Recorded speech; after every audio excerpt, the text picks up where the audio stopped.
This is the Haulin Assets podcast where we show you how to start and run your own trucking company. Ever wanted to go out on your own? Follow Chris as he goes through the highs and lows of running on his own authority.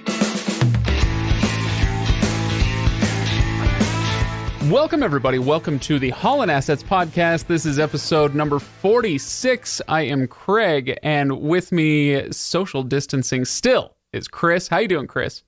I'm well. How about you, Craig? I'm all right. I have to admit, Chris, look, I'm an introvert. I like spending time alone. I think I would do just fine in the cab of a truck for 10 hours a day. That's all fine. But the isolation really is starting to get to me a little bit. So I hope everybody else out there is staying well, and that if you are isolating, that you're doing all right with it. Yeah, I hope so too. I do know my extrovert friends are going a little batty. That's for sure. No doubt. Yeah, if I'm starting to feel it, I'm sure it's horrible for them. All right, so Chris, today's episode is, the question today is now a good time to start a trucking company? This is a really good question, and I have no doubt that this is something that has crossed a lot of minds. People out there who started listening to this podcast because they thought, that seems like something I want to do, and so I'd better study up and learn about, how the business works and all that. And now suddenly they're staring down the barrel of terrible economy and, horrible pressure from, that sort of thing. And so it's probably a big question on people's minds, right? Yeah, I'll tell you what, it is a good question. And the answer is really not quite as simple as you might think. Would I want to be the guy starting a trucking company right now, having to find loads for a brand new trucking company that is starting to run today? No. But with that being said, timing is important and things change quickly and everybody's situation is a little bit different. So in this episode, I want to kind of give listeners things to think about and things to consider if they're thinking about starting a trucking company anytime soon. Yeah. Now, it is a good question, and I'm excited to get to the answer. But of course, I want to ask you if you've had any experiences out on the road these days. Anything going on? A few experiences. It's really been, up and down over the last month or so. There's been super, super busy times and there's been slow times. And as you may have heard, I think we may have talked about this in a past episode. I can't remember for sure, but the FMCSA or really the federal government declared a state of emergency. And so the FMCSA has lifted some of the regulations and made exemptions, especially on the hours of service type regulations that are allowing trucking companies, hauling certain commodities, certain products to basically run as hard as they want until you get to a deliver your load, then you have to take a 10-hour break, which is just completely different than kind of what's obviously the norm. Wow, a 10-hour break. That's interesting. So is this, are you finding that this is helpful to you, or is this not the way you would prefer to run things? Actually, I really like it. And for a couple of reasons. One, you can run harder than you normally would. And so obviously that's good for revenue. But the thing that I really like about it really doesn't have to do so much with just being able to run more hours, but it's the fact that it gives me more flexibility. One of the things I really hate about the hours of service regulations is that they're so rigid. And oftentimes I have found that it forces me to drive when I'm tired and doesn't allow me to drive when I'm rested. So you take, for example, say I've been running typically during the day, and the way that a load works, I have taken a longer than a 10-hour break to pick up my next load, and I don't pick up the load until middle of the afternoon, say 2 o'clock. Well, at that point, I start driving probably 3 or 4 after I'm completely loaded. And if I want to get my full 11 hours of drive time in, which sometimes you have to, depending on when you have to deliver the load, all of a sudden I'm driving all through the night because I can't really take too much of a break, maybe a couple hours at the most. Well, really not even that much because I've been on duty for a while. I have to drive my 11 hours without a rest, and I get super tired in the middle of the night because I'm used to being up during the day. And so that's where it forces you to drive when you really probably shouldn't be. And then there's other situations where kind of the reverse happens, where you've taken a rest.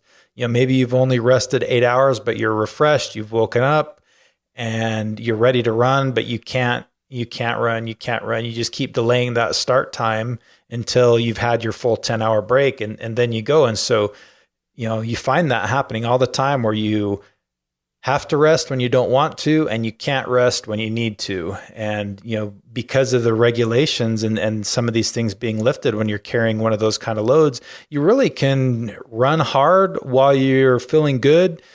As soon as you get tired, rest. As soon as you wake up and feel good again, you can run again. And it's great. And that's really, how it should be. You can run when you're not tired and rest when you are. Silver linings, I guess. At least this part of the COVID stuff is working out for you, but it's unfortunate the way you had to get there, huh? Yeah, it is. And it's obviously it's not going to last forever, but the FMCSA, I mean, there's a lot of noise that they're going to change that and make it so the rules are a little bit less rigid. You do have an 8-2 split that you can do, but I still find in most situations that's just doesn't add enough flexibility for you to really be able to rest when you need it and run when you don't. Yeah, no doubt. So anything else going on today, Chris, before we get to our question at hand? I do have a little bit of an exciting announcement. Ooh, okay. I'm all in for exciting. Let's hear it. I have hired a driver. Oh. And so I am not driving as regularly anymore. Okay, very good. Now, I know you were thinking about doing this as early as a few months ago, but you were worried about not being able to find somebody, but apparently you found somebody. How did it go?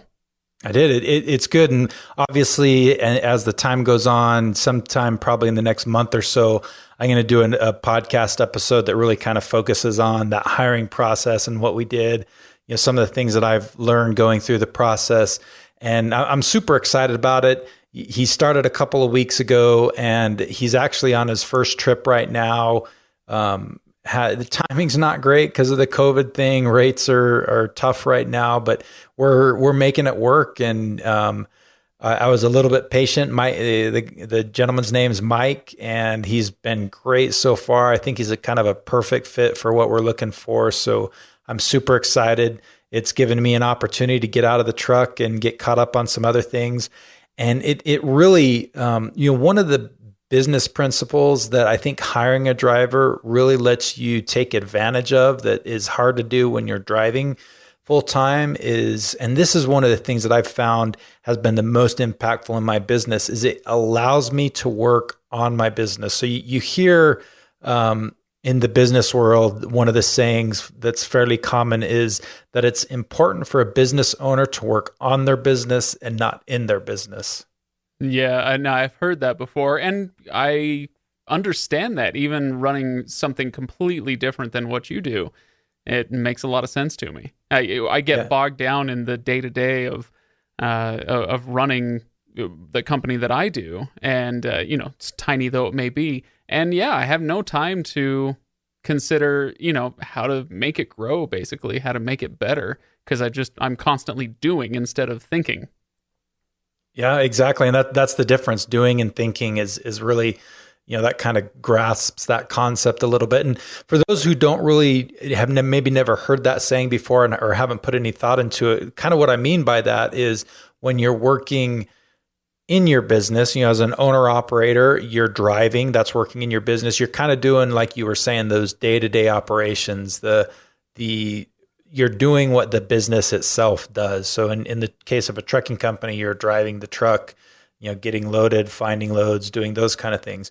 When you're working on your business, you're working on some of the things that are going to improve that business. So that's, doing things like, finding better rates, adding units, just kind of some of those higher level things that in the long run are going to have the greater impact. And, we've talked a lot about changing your mindset from that of a driver to a business owner. This is really probably the biggest leap in that change of mindset, is going from working in the business to working on the business. No doubt. In fact, I would think it's a big enough leap that this probably merits its own discussion or six about, you're hiring your first driver and the change that makes for the business. And frankly, I'm really excited because this is what the podcast has been building toward, or I mean, the business generally, but this is what the content has been building toward, is how to make changes like this if you want to. We've seen what it's like for you to be an owner-operator out there, and now it's time to see what it would be like to transition. So I'm going to have a ton of questions when we get to that, Chris.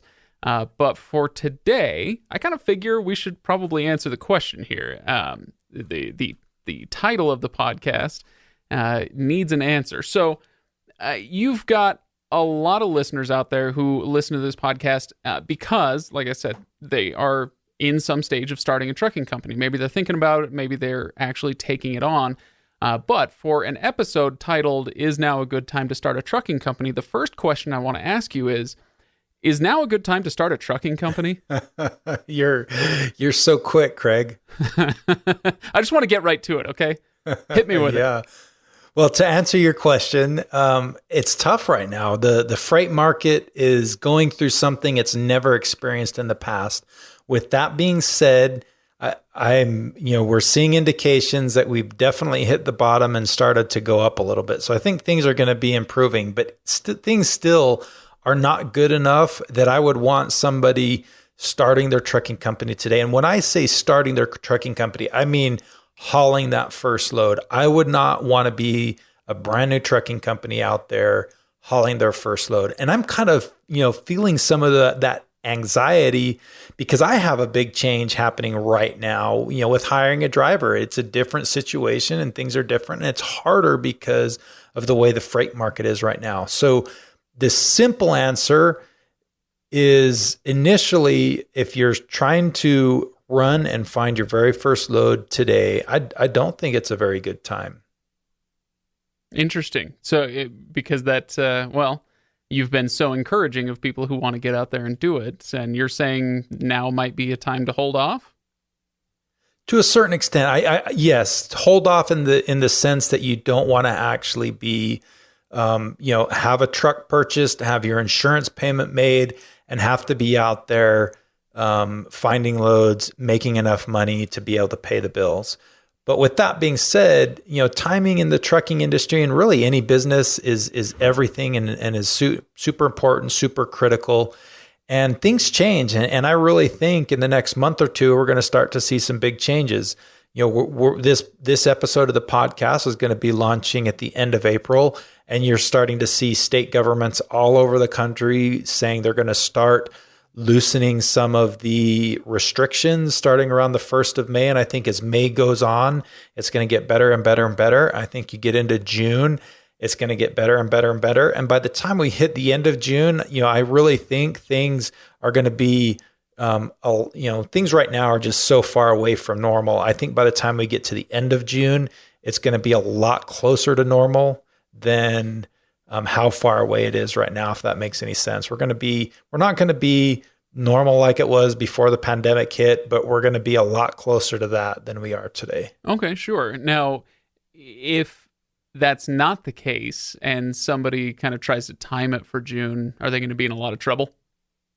No, and we'll get to that a little bit later on down the road. If they do it smartly, there's some things that can happen that you can kind of set that the path and the ball in motion. You can kind of get the groundwork laid so that when the timing is right, you can be ready and in a position to kind of jump on things quickly. Like if you wait to kind of set that foundation for 2 months down the road when things get busy, you're already going to be behind the curve because it takes a while to get everything ramped up. You can't just flip the switch and say, okay, I'm going to start running a trucking company tomorrow. It takes time to get everything established. For instance, when you get your federal motor carrier license, what's typically called your trucking authority, that's a minimum 21-day period. And in my experience, when I see somebody that say, hey, today I've decided I'm starting my trucking company, I'm going to take the first step today, it usually takes on average 2 months before they're actually ready to haul their first load. Okay. So as I recall, it's 21 days to get that that authority, right? But Yep, from the day you apply for it, it's 21 days. And before you even apply for it, you need to set up your company, and that takes some time. So, for most guys, it's a minimum of a month. More realistic. It seems like when you start a trucking company or any kind of company, I've done this many times now at this point, started many companies, it always takes longer and it usually costs more money than I'm expecting. So just plan it's going to take you longer than you expect. And so if you're shooting for that 1 month goal, if you get it, great, but chances are it's going to take you longer than that. There's just so many things to do and things you don't think about. And it takes time. Okay. All right. So what you're saying is you're looking ahead, hoping that things will, and expecting that things will get better as the summer rolls along. And so people might start getting the ball rolling now, even if now isn't a great time to be finding your first load. Now might be a good time to get that ball rolling so that when the good times start rolling again, you're ready to go. Yep. So what we're going to talk about today and kind of focus on are what are the steps that you can take that aren't going to cost you an arm and a leg, and it's not going to be like you're going to be throwing money away if you can't get up and going in 2 months. Things that you're just going to do the kind of the bare minimum and the things that take time, so that though that time has passed, whether it's 2 months, 6 months, or a year down the road, you're ready to jump on things when it happens. And I do not think it's going to be a year before things get normalized enough that you can make a good run at it. I think it's probably more like 2 to 4 months, hopefully closer to 2, but you just never know. But I think if you kind of do some of the things that we're talking about today, you can do those first few steps that are going to take the time, do some other legwork, some research, and a bunch of things that don't take any money, so that when the day comes, you've probably, instead of having to wait 2 months to get your business up and going, you can probably do it in 1 to 2 weeks. Right. Okay. So let's talk then about starting point. Where do people start with this process? I mean, we kind of talked about this in the first few episodes, so people can go check that out, but maybe we do a little refresher here, or maybe things are a little different now. No, they haven't really changed a whole bunch, but I think it's good to do a refresher because you may want to peel some of those things back that we talked about a little bit. So you may only want to do a few of them now, and you want to save some of them for another month or two down the road. Like typically when you start, a lot of that stuff, you just try to get them all started and going right up front. But today, I think in this kind of a situation, again, you just kind of want to do the bare minimum to get the most important things that take the time, get those things going so that clock's ticking, so that, whether, again, it's 2 months or 4 months or 6 months down the road, you're ready to go. And instead of having a 2 month ramp up time, you've got a 1 to 2 week ramp up time. Right. Okay. So step one, there's really kind of two that I want to focus on for right now. And that first step is to get your business set up. And we talk a lot about that in episode number 2. So if you haven't listened to that for a while, or you forgot about it, go back and listen to episode 2. It's going to go into a lot more detail about what we're talking about in setting up a business. But that's really the first thing that you need to do, because it takes time. And you're really not out anything if you aren't able to get the business going until 2 or 6 months down the road, because that's an expense that you're going to pay, and it's not going to hurt you if it takes 6 months before you actually start running. Right, absolutely. Okay, so what comes next after that? Then after that is getting that motor carrier authority, applying for your DOT number. So that's your DOT number, MC number, or also known as your motor carrier authority. That's the thing that takes 21 days. Right. That's the one I was remembering. Okay. All right. So we've applied for the authority. We've got everything all set up and ready to go. And what are people out? Like, as far as expenditure and time and all that stuff, what's going to happen if they take these steps and then things aren't quite ready to for them to go hit the road and start finding loads? Are they going to be out a bunch?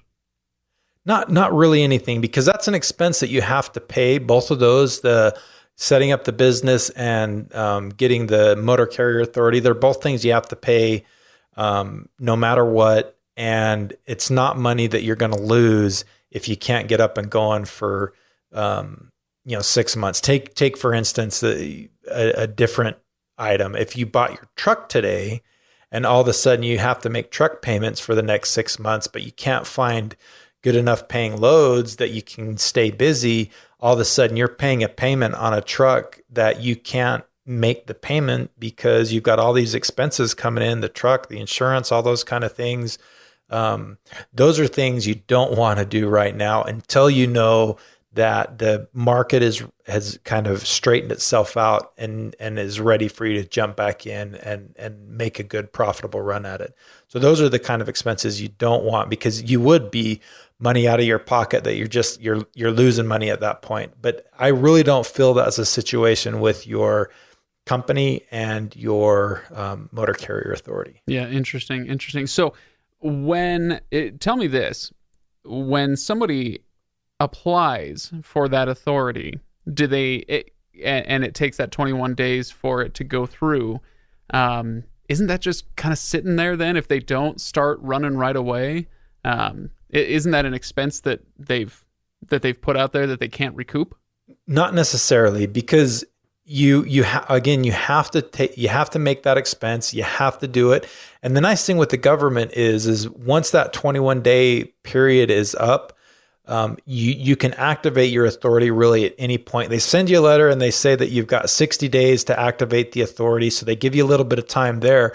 But even once that 60 days has passed, you're really not out anything, because what happens at that point is your application for your authority gets put in an inactive status, and they will allow you to activate it within a 1-year period without having to pay any more money to them or doing anything else. So you've really got a year to get your company up and going before you lose that money that you've spent.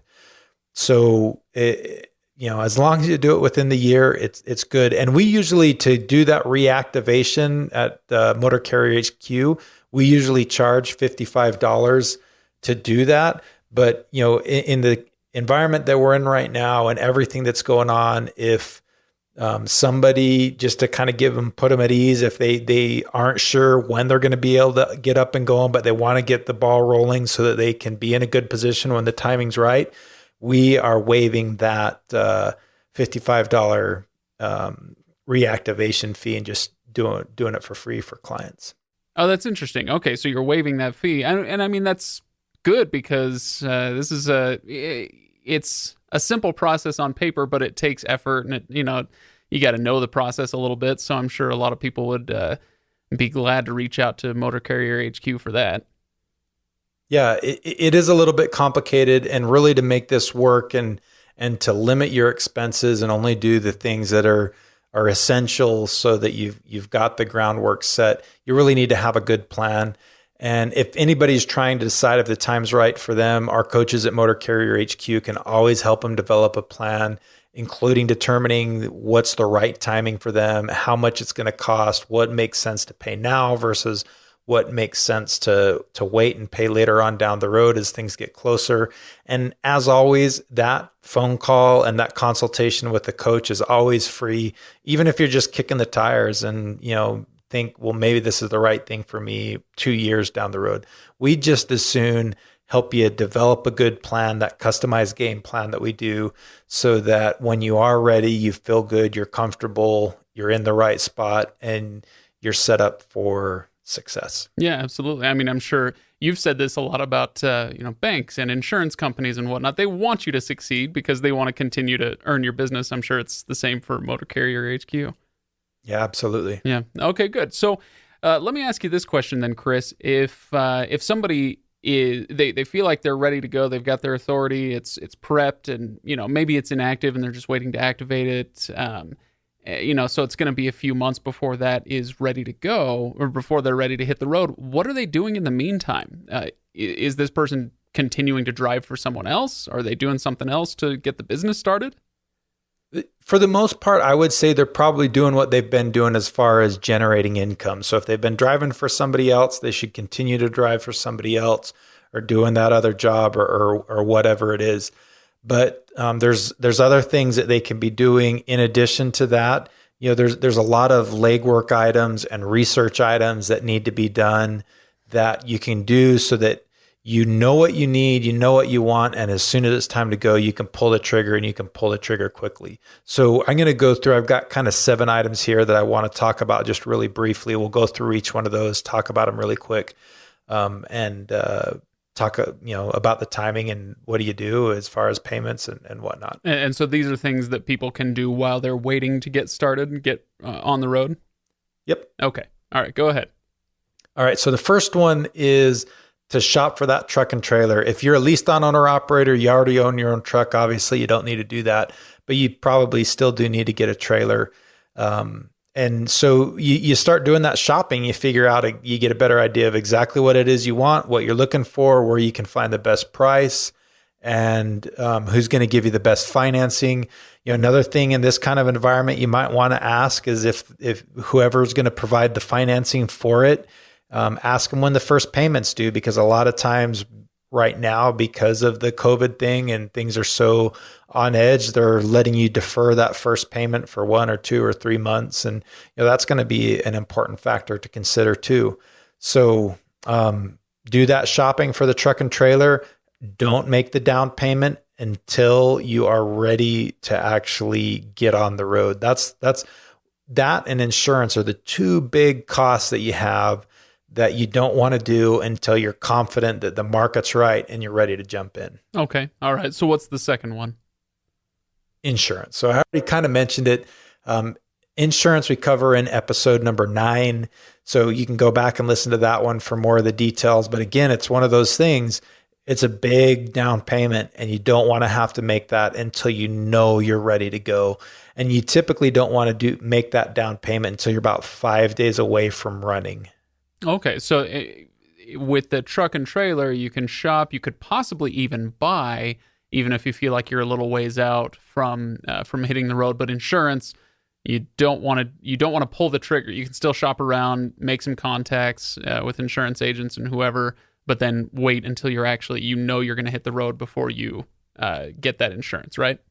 Yep, that's correct. But I do want to clarify a little bit more on that truck payment. Even if the financing company will let you defer that payment for 2 months down the road, I still don't think I would make the down payment until I know I'm in a situation where I'm ready to go within a couple of weeks. Right. Yeah, no, that makes sense. Okay, so what's number 3? And these next ones, for the most part, are really in a similar situation.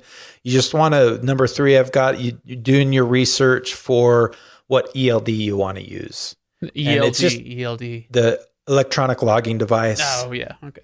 You just want to have an idea of what one you want to use. There's a lot of them out there, so that you know what you're going to do, how much it's going to cost you, and who you contact to make the payment to when you're ready to go. Okay. All right. Number 4 is pre-pass, whether you want to use pre-pass or not, so you can bypass the ports.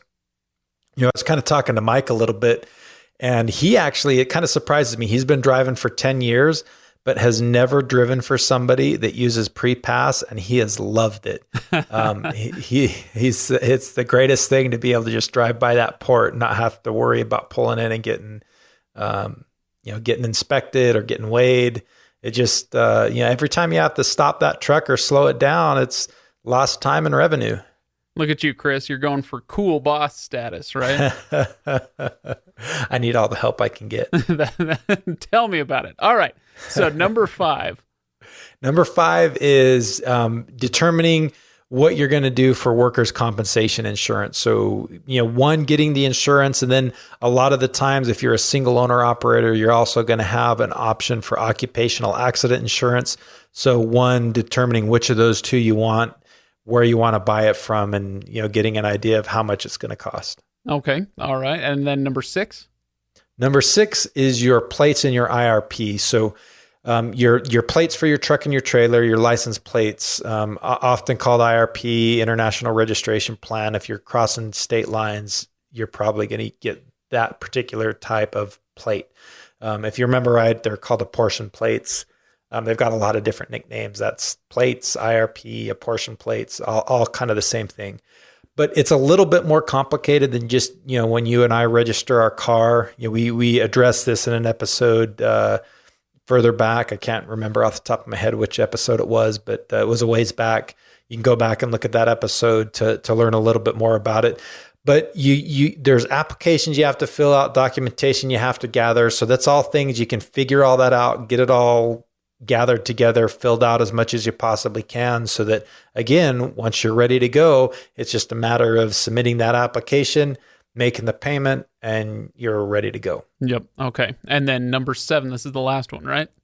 Yep. Number 7 is just getting the graphics and lettering for your truck. So your truck's going to have at a minimum your DOT number on the side, a few other little things that you've got to have. You see it on the side of every truck. You've got to get that. And, it can be as complicated or simple as you want. A lot of the times you can do it for less than $20, or you can do something more complicated. If I remember right, I spent somewhere around $350, but I got, a nice graphic logo name on the side of the truck along with all the lettering. So mine was a little bit more expensive, but still not. I mean, $350 in the grand scheme of things isn't a ton of money. Yeah. No, and as I recall, you still have not put my face on the trailer or the truck for that matter. And so I just want everybody out there to note that that offer is still on the table. If anybody wants to put my face on the side of their truck and advertise Haulin Assets, they can still do that. Yeah, I'm not sure I'd recommend that to anybody. Well, whatever. Haters gonna hate, Chris. All right. I'm not winning the good boss award with you today, am I? So tell me about the money this is all going to cost, because it sounds like with all these things, the fees are going to start racking up as we go through these 7 items, right? So which of these are they going to have to spend money on before they can even hit the road? Or is this all kind of research phase stuff? Well, so those 7 things that I just covered right there, for the most part, those are all things that are going to cost you your biggest chunk of your startup costs. But those things don't have to happen until you're about 1 to 2 weeks away from actually running. The other 2 things that we talked about at the beginning, setting up your LLC, limited liability company, or your corporation, so the setting up the business organization, will cost you a little bit of money. And it kind of depends on the state.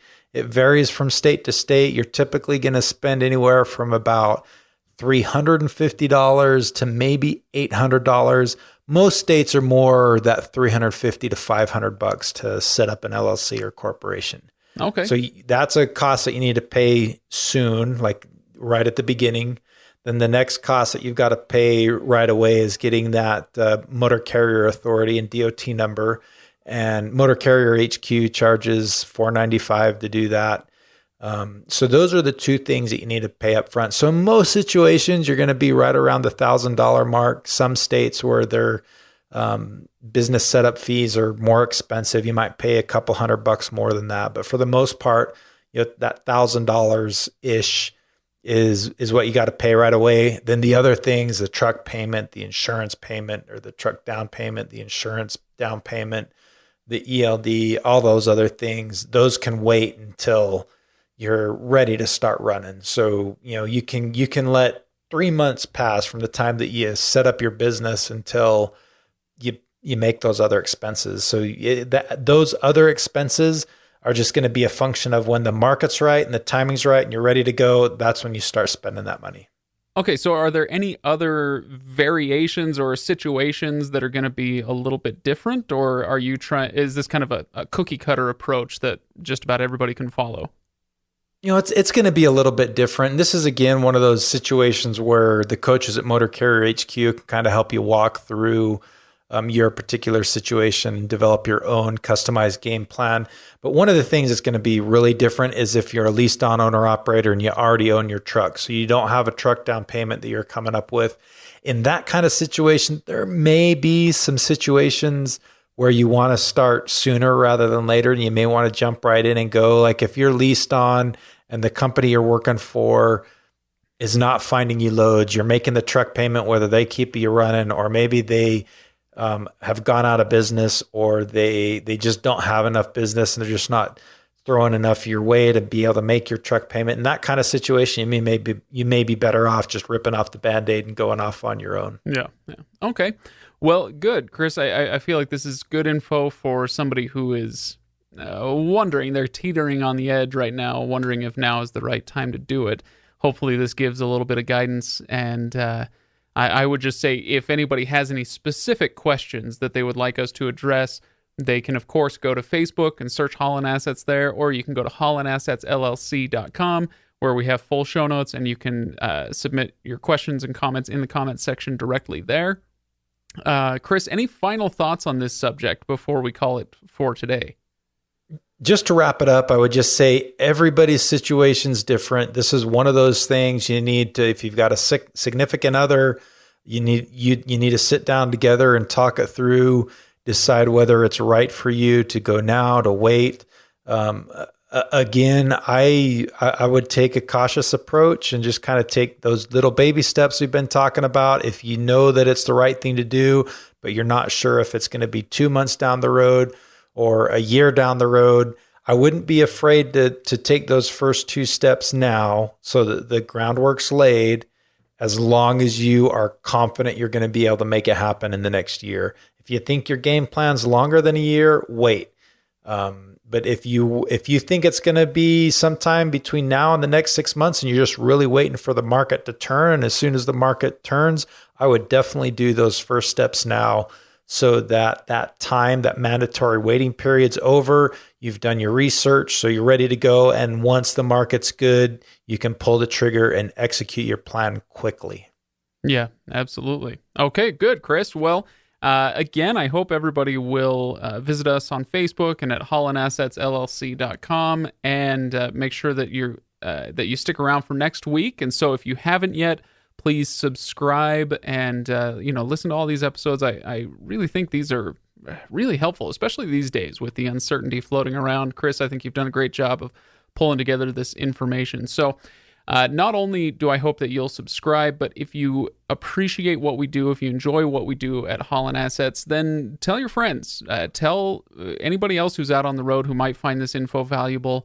If you want to show somebody else how, I don't want to say easy, but at least simple, doable it can be to start your own company and make things happen, even in times like this, then let them know about this podcast, and we would much appreciate your help with that and with the word of mouth. Right, Chris? Absolutely. We appreciate everybody out there for listening, and especially you who've left comments and given us good ideas of what you think we could do better, or what you like about it. Keep those coming, and good luck to everybody. And we'll like you hear everybody say all the time, we're going to get through this thing together. The United States is a very resilient country, and we're able to adapt, and we're able to push through adversity. And I have no doubt that's going to be the case in this situation. And I'm confident things are getting better and just going to continue to get better. And we all want to be in a good position to capitalize on that when it happens. I'll drink to that. Cheers, Chris. Well, I guess I'll see you next week. All right. Sounds good. Thanks, Craig.